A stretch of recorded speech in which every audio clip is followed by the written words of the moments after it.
Madam फिर ये 7 घोड़ों का जो है मीनिंग क्या होता है? तो वो घोड़े ही क्यों लगाए? दूसरा कोई एनिमल नहीं तो बर्ड क्यों नहीं लगाया?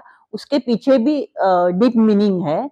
सच में है मराठी में जो कहावत है की पूजा चित्राची नाही तर चित्रातल्या गुणांची करायची असते. कि मैंने और घरों में भी एक फ्रेम देखी है जिसपे डॉलर वाले बंडल बंडल ऑफ डॉलर्स का जो बंडल होता है जी, जी. उसकी पिक्चर होती है. हाँ. लोग बहुत सारे ऑफिसेस में या घर में कछुआ रखते हैं, तो इसके पीछे क्या मीनिंग है? ऑफिसेस में चेयर के पीछे माउंटेन वाली जो फ्रेम होती है उसका मीनिंग क्या है? बहुत सारे ऑफिसेस या घर में भी लोग चाइनीज़ बाम्बू पानी में डुबा के रखते हैं, तो इसका कुछ मीनिंग आप समझा सकते हैं? मुझे इस बाम्बू के तरफ ह्यूज रिस्पेक्ट है. मनी प्लांट का क्या मतलब होता है मैम? बहुत घरों में हम लोग देखते हैं कि मनी प्लांट लगाए होते हैं, तो उसका क्या मतलब है एक्चुअली? हम लोग देखते हैं, वहाँ पे विंड चाइम्स लगाए रहते हैं। तो इसका भी क्या एक्चुअल मीनिंग होगा? ज़रा आप प्लीज़ समझा सकते हैं हमको? हेलो, मैं doctor Rajkumar Desai, vastu and human body energy consultant. आज हमारे यहाँ जो गेस्ट आए हैं उनका नाम है मिस्टर नरेंद्र शेट्टे और उनकी वाइफ मिसेस गायत्री शेट्टे. ये दोनों को हम लोग कभी-कभी उपाय के तौर पे कुछ वॉलपेपर या कुछ सिंबल्स या मूर्तियाँ देते हैं वास्तु कंसल्टेंट, तो उनके बारे में उनके मन में कुछ सवाल है. आपके मन में भी अगर इस टॉपिक को लेके कुछ सवाल है तो आप हमें कमेंट बॉक्स में पूछ सकते हैं. और आप तक आपने अगर हमें सब्सक्राइब नहीं किया है तो प्लीज आप हमें सब्सक्राइब, लाइक और शेयर कीजिए. देखते हैं आगे क्या होता है. हेलो, कैसे हैं आप दोनों? गुड. Good, good madam.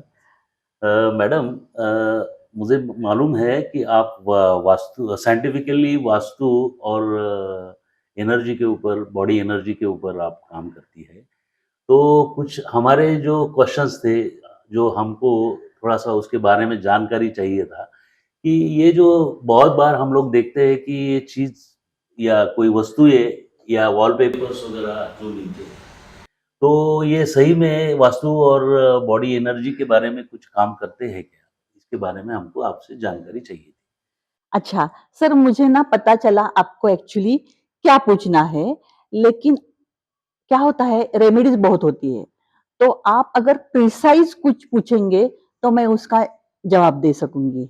हाँ मैम, रिसेंटली हम लोग हमारे फ्रेंड के घर पे गए थे, तो वहाँ पे उनके वॉल पर बड़ा वाला वॉलपेपर लगाया था. तो मैंने उनसे वो 7 हॉर्सेस का था, तो मैंने उनसे पूछा कि ये जो वॉलपेपर लगाया है ये क्यों लगाया है? तो उन्होंने ऐसा कहा कि उनके जो वास्तु कंसल्टेंट है, उन्होंने उनके घर के प्रॉब्लम के रेमेडीज़ के लिए उसका सॉल्यूशन दिया है. तो क्या यह सही है? अच्छा, क्या होता है बहुत बार सिंबॉलिकली बहुत कुछ चीज़ें बताई जाती है। तो ये 7 घोड़ों का जो बड़ा वाला वॉलपेपर रहता है, वो उसी को रिप्रेज़ेंट करता है। मैडम फिर ये 7 घोड़ों का जो है मीनिंग क्या होता है? अच्छा, ये इसका एक्चुअली बहुत डीप मीनिंग है। बहुत लोग ये फ्रेम लगाते हैं उनको लेकिन मालूम नहीं होता कि इसका मीनिंग क्या है। एक्चुअली 7 घोड़े हमारे 7 चक्रास को रिप्रेज़ेंट करते हैं। हमारे बॉडी में 7 चक्रास रहते हैं, वो बैलेंस रहना बहुत ज़रूरी रहता है। और घोड़े ऑरा को भी रिप्रेजेंट करते हैं. मतलब हम सबको मालूम है हर एक की बॉडी एनर्जी का अपना ऑरा रहता है. तो वो घोड़े ही क्यों लगाए? दूसरा कोई एनिमल नहीं तो बर्ड क्यों नहीं लगाया? उसके पीछे भी डीप मीनिंग है. क्या होता है हमारा ऑरा 4 मीटर एंड अबव होना चाहिए. तो घोड़ों का ऑरा 60 मीटर प्लस अबव रहता है. मतलब इतना अच्छा, बहुत बड़ा ऑरा घोड़े कैरी करते हैं. हॉर्सेस मतलब लिविंग बीइंग में घोड़ा ही सबसे ज्यादा पावरफुल ऑरा कैरी करता है. तो वो घोड़े 7 घोड़े मतलब 7 चक्रास हमारे और घोड़े मतलब हमारा ऑरा. तो वो पिक्चर को देखकर हमारे मन में ये आना चाहिए कि हमारा ऑरा बहुत बड़ा होना चाहिए और हमारे जो 7 चक्रा रहते हैं वो हमेशा बैलेंस रहने चाहिए. अगर हमारा ऑरा बहुत बड़ा है, 7 चक्रा बैलेंस है, तो हमारे लाइफ में हमें जो चाहिए वो हम अचीव कर सकते हैं. तो वो फ्रेम को देख के हमारे मन ये ख्याल आना चाहिए या हमें वो इंस्पिरेशन मिलनी चाहिए, इसलिए वो फ्रेम होती है। Oh my God! इसका मीनिंग तो बहुत ही डीप है। जी। इसका मतलब है कि वो देख के हमें खुद ही मोटिवेट होना है। जी, जी, जी। मराठी में एक कहावत है की पूजा चित्रांची नाही त्यांच्या गुणांची करायची असते. तो एग्ज़ैक्टली आप बता रहे हैं कि ये जो चीज़ें हैं उनका जो मीनिंग है, वो मीनिंग पहले अंडरस्टैंड करना चाहिए। ये अभी हमारे समझ में आया है। जी, जी. ॲक्चुअली सच में है मराठी में जो कहावत है कि पूजा चित्राची नाही तर चित्रातल्या गुणांची करायची असते। और एक एग्ज़ाम्पल से मैं बताती हूँ आपको, अगर हम बीमार पड़ गए और हम डॉक्टर के पास चले गए, तो डॉक्टर हमें फुल चेकअप करके एक मेडिसिन का प्रिस्क्रिप्शन देता है। और अगर हम लोग सोचे कि यही हमारी रेमेडी है प्रिस्क्रिप्शन, तो हमें रिज़ल्ट नहीं आएँगे। हमें वो प्रिस्क्रिप्शन मेडिकल में जाके उधर दिखाना है, उससे हमें मेडिसिन लेना है और वो खाने के बाद हम बीमार मतलब ठीक हो जाएँगे, बीमारी से मुक्त हो जाएँगे। तो यही बहुत सारे सिंबॉलिक चीज़ें रहती है, उसका डीप मीनिंग समझ के हमें उसको अपने खुद में इम्प्लीमेंट करना पड़ता है। अच्छा, अच्छा। मैम मुझे और एक पूछना था कि मैंने और घरों में भी एक फ्रेम देखी है जिसपे डॉलर वाले बंडल बंडल ऑफ डॉलर्स का जो बंडल होता है जी, जी। उसकी पिक्चर होती है। हाँ।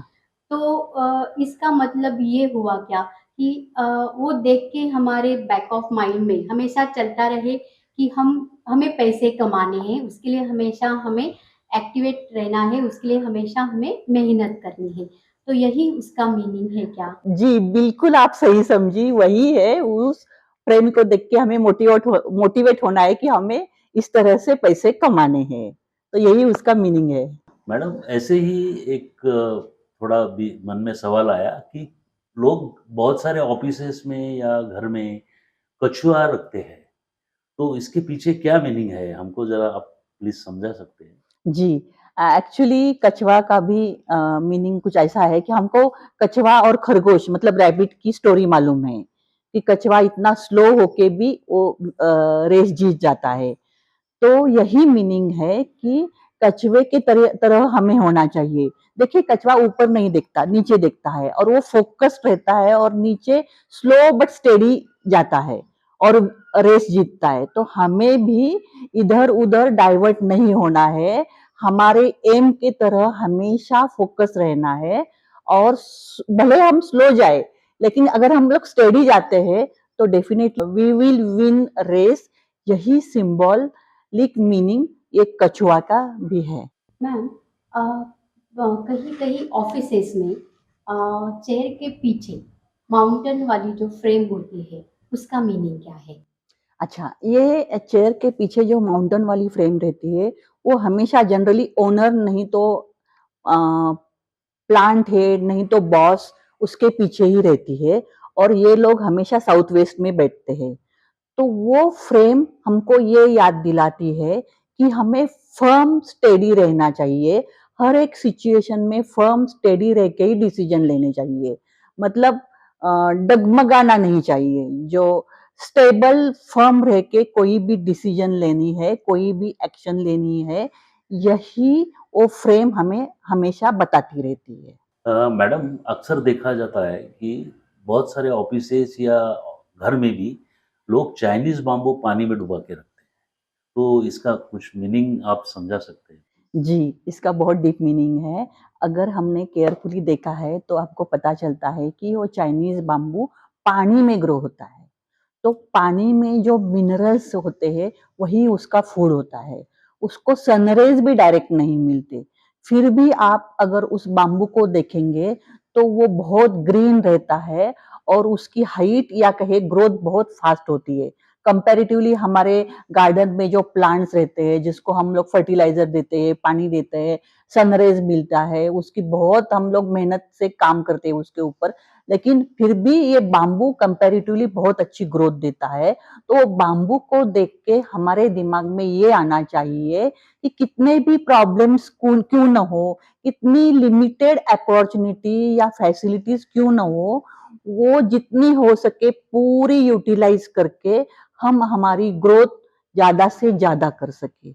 मुझे इस बाम्बू के तरफ ह्यूज रिस्पेक्ट है। जब भी मैं ये बाम्बू देखती हूँ, मेरे मन में बहुत सारे सवाल अपने आप में आ जाते हैं। ये बाम्बू बहुत अच्छा खुद को रिप्रेजेंट करता है। So nice. मनी प्लांट का क्या मतलब होता है मैम? बहुत घरों में हम लोग देखते हैं कि मनी प्लांट लगाए होते हैं, तो उसका क्या मतलब है एक्चुअली? जी, एक्चुअली मनी प्लांट बाबू बाम्बू जैसे ही खुद को रिप्रेजेंट करता है। मनी प्लांट एक तो वो बॉटल में पानी में रहता है, नहीं तो छोटी-सी कुंडी में मिट्टी में वो डालते हैं और वो भी कितना फास्ट ग्रो करता है, पूरे घर को या ये वो कवर करता रहता है। तो वही उसका भी मीनिंग है कि कम फैसिलिटीज़ है, कम मतलब हमारे पास बहुत कम है जो भी है, वो यूटिलाइज़ करके जितना हो सके मैक्सिमम हमें ग्रोथ करनी चाहिए। मनी कमाने मतलब पैसा कमाना चाहिए। कम मतलब मेरे पास ये नहीं है, वो नहीं है, मैं कैसे कमाऊँ? मैं ऐसा दिमाग में नहीं आना चाहिए। ये मनी प्लांट देख के हमें वो इंस्पिरेशन मिलती है कि कम फैसिलिटीज़, कम अपॉर्च्युनिटीज़ में हो सके उतना स्मार्ट वर्क या हार्ड वर्क करके खुद को बहुत ग्रो करना चाहिए। यही मनी प्लांट भी सिंबॉलिकली रिप्रेजेंट करता है। अच्छा, अच्छा। मैडम दूसरा एक सवाल ऐसा है कि बहुत सारे ऑफिसेस में या घर में हम लोग देखते हैं, वहाँ पे विंड चाइम्स लगाए रहते हैं। तो इसका भी क्या एक्चुअल मीनिंग होगा? ज़रा आप प्लीज़ समझा सकते हैं हमको? जी, wind chime generally north west में मतलब वायव्य दिशा में रहता है क्योंकि वहाँ हवा आती है। नहीं तो फिर विंडो में या दरवाजे में जहाँ पे हवा आती है वहाँ पे लगाते हैं। तो क्या होता है हम बहुत बार स्ट्रेस में रहते हैं, हमें कुछ टेंशन रहता है, जैसे हमारा दिमाग ब्लॉक हो गया कुछ काम करते-करते, डिसीजन लेते समय और अगर वहाँ तब हवा का झोंका तो आता रहता है, फिर वो विंड चाइम वो थोड़ी-सी हवा से भी हिलती है और बहुत स्वीट म्यूजिक निकलता है उससे। अगर हम लोग वो म्यूजिक भी सुन ले तो हमारे उस क्षण में हम लोग वो जो प्रॉब्लम्स है, जो ब्लॉक हो गया है, स्ट्रेसेस रिलीफ। वो एकदम फ्रेश हो जाते हैं। तो वही विंड चाइम का काम है कि वो अच्छे से क्यूटली वो आवाज निकाले और हम लोगों को उसके आवाज से अच्छा लगे, स्ट्रेस फ्री रहे या प्रेजेंस में आ जाए हम लोग, वही विंड चाइम का काम है। मैम पानी फाउंटेन वाली जो फ्रेम होते हैं या कई जगह पे मैंने देखा है कि डायरेक्टली भी फाउंटेन जैसे कि डोर के बाहर में होते हैं, तो उसका क्या मीनिंग है? जी, ये वाटर फाउंटेन्स के पिक्चर्स नहीं तो actual water fountain generally north east में नहीं तो ईशान्य में लगाए जाते हैं। तो उसका मीनिंग ये है कि नॉर्थ ईस्ट से पॉजिटिव एनर्जी आती है और पानी पॉजिटिव या कोई भी एनर्जी बहुत एब्सॉर्ब करता है और फाउंटेन उसको मल्टीपल करने में मदद करता है। तो नॉर्थ ईस्ट में जो भी पॉजिटिव एनर्जी आ रही है वो फाउंटेन उसको मल्टीपल कर रहा है। ऐसा ये सिंबॉलिक है एक्चुअली उससे कुछ फायदा होगा मुझे ऐसे नहीं लगता लेकिन वहां पे देख के हमारे दिमाग में ये आना चाहिए कि जो भी हमें पॉजिटिव मिलता है उसको हम जितना हो सके मल्टीपल करना चाहिए वही उसका मीनिंग रहता है। मैम और एक सवाल है मेरा जी। कि कहीं कभी मैंने देखा है कि बेडरूम में छोटे बच्चे की जो है कैलेंडर लगाई हुई होती है, तो उसका मतलब क्या है? एक्चुअली बच्चे की कैलेंडर छोटे क्यूट बच्चे रहते हैं एक्चुअली क्यूट वो बच्चे रहते हाँ हैं, हाँ। हाँ तो वो दो रीजन के कारण लगाने के लिए बोलते हैं। एक तो अगर किसी को मतलब कोई हस्बैंड वाइफ को बच्चे नहीं हो रहा है तो वो बेडरूम में फिर वो बच्चे का कैलेंडर बड़ा सा लगाने के लिए बोलते हैं क्योंकि उसको देख के सबकॉन्शियस माइंड में हमेशा ये रहना चाहिए कि हमें अभी बच्चा चाहिए, इस तरह का बच्चा चाहिए और हम लोगों को मालूम है हमारा सबकॉन्शियस माइंड बहुत जोर से काम करता है तो वो सबकॉन्शियस माइंड में आना चाहिए और उसके कारण हमारे हार्मोन्स भी उस तरह से काम करेंगे तो इसलिए वो बच्चों वो फ्रेम लगाई जाती है और दूसरा रहता है प्रेग्नेंट लेडी होती है तभी वो लगाया जाता है तो जब प्रेग्नेंट लेडी होती है तब एक्चुअली उसके चॉइस रहती है कि किस तरह का बच्चे का वो फ्रेम लगाना चाहिए मतलब उसके दिमाग में मुझे ऐसा बच्चा चाहिए ऐसा अगर उसके दिमाग में कुछ है तो वो फ्रेम वो लाके रखेगी तो वो बहुत बार देख देख के वो सबकॉन्शियस माइंड में जाएगा और एक्चुअली कहे तो उसका अच्छा रिजल्ट दिखाई देता है जब डिलीवरी होती है वो बच्चा होता है तो बहुत सारा कुछ ना कुछ सिम्टम्स वो फ्रेम जैसे उसमें दिखाई देते हैं अगर वो ज्यादा मतलब कॉन्शियसली वो फ्रेम की तरफ देखेगी तो ये होता है देखा है हमने ये। मैडम, मैं एक मेरे फ्रेंड के घर में गया था, तो उसके घर में बेडरूम में मैंने राधा कृष्ण की पोस्टर्स फ्रेम्स देखे। तो मैं उनको पूछ नहीं सका डायरेक्टली, लेकिन उसका मीनिंग क्या होगा? वो उनको शायद उन्होंने बोला कि ये वास्तु कंसल्टेंट ने उनको रिकमेंड किया हुआ है। जी, एक्चुअली वो राधा कृष्ण की नहीं होती, वो कृष्ण और रुक्मिणी की होती है। बहुत लोगों को वो राधा कृष्ण की लगती है, वो कृष्ण और रुक्मिणी की होती है। अगर छोटी-छोटी चीज़ों पे हस्बैंड वाइफ काफ़ी झगड़ा करते हैं, बेडरूम में कंफर्टेबल नहीं रहते, तो उनको ये सजेस्ट किया जाता है, क्योंकि हम लोग कृष्ण और रुक्मिणी को बहुत एक हैप्पी, अच्छा बॉन्डिंग वाला कपल समझते हैं, जो बहुत ही एनर्जेटिक, पॉजिटिव रहते हैं। तो उधर देख के सबकॉन्शियसली या कॉन्शियसली हमारा पेयर भी, या वहाँ वो जो बेडरूम में हस्बैंड वाइफ है रहते हैं जिनकी बेडरूम है, तो उनका रिलेशन इस तरह से डेवलप होना चाहिए या इस तरह से होना है चाहिए, ये सिंबॉलिकली रिप्रेजेंट करने के लिए, और उनके मन में भी वो सबकॉन्शियसली जाने के लिए कि हमको we are ideal couple like Krishna and Rukmini, तो इसके लिए वो लगाने के बोलते हैं। कहीं कहीं घरों में स्वस्तिक लगाए जाते हैं, ऐसा देखा है मैंने, तो उसका मतलब क्या है?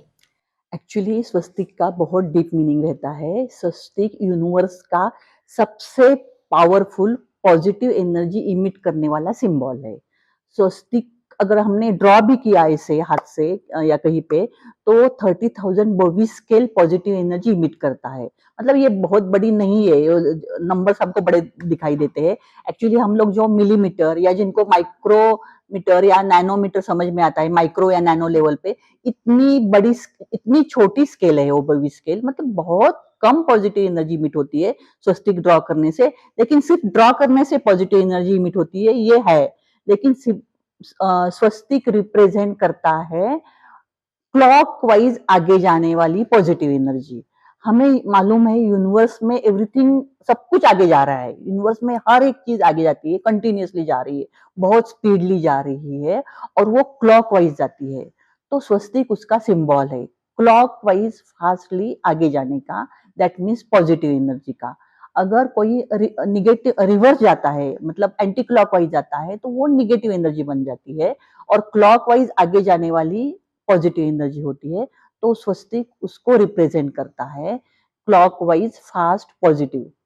और हमें स्वस्तिक को देख के हमेशा याद रखना चाहिए कि हमें आगे बढ़ना है, पॉजिटिवली आगे बढ़ना है।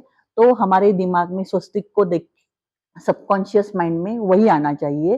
तो स्वस्तिक उसको रिप्रेजेंट करता है, यस। लेकिन स्वस्तिक सिर्फ ड्रॉ करने से भी पॉजिटिव एनर्जी मिट होती है। अच्छा, मैडम, ये सब चीज़ें आपने जो बताई जी। कि ये सब वॉलपेपर्स या कोई भी वस्तुएँ जो है, हाँ। वो ऑफ़िस में या घर में, ये लोग हम लोग को समझ में आया कि ये रखने से ऐसे ही तो अपने प्रॉब्लम सॉल्व होने वाले हैं नहीं। जी। उनके पीछे के जो मीनिंग्स है, वो जो पावरफुल आपने जो बताया, इतना इन्फॉर्मेटिव आपने सभी चीज़ों को इतने अच्छे से एलेबरेट करके बताया कि ये सब चीज़ों के पीछे जो रीज़न्स है, उसके जो पॉजिटिव थिंकिंग्स जो है ऑब्जेक्ट्स के सामने ऑब्जेक्ट को रखे हुए हमने उसको हमारे पूरी ज़िंदगी में उतारने चाहिए। जी। ये बात हमारे अभी समझ में आई है। जी। थैंक यू, हमको अच्छा लगा। Thank you so much. Thank you ma'am, बहुत अच्छी इंफॉर्मेशन आपने हमें दी है। Thank you so much. Thank you, thank thank you. Thank you.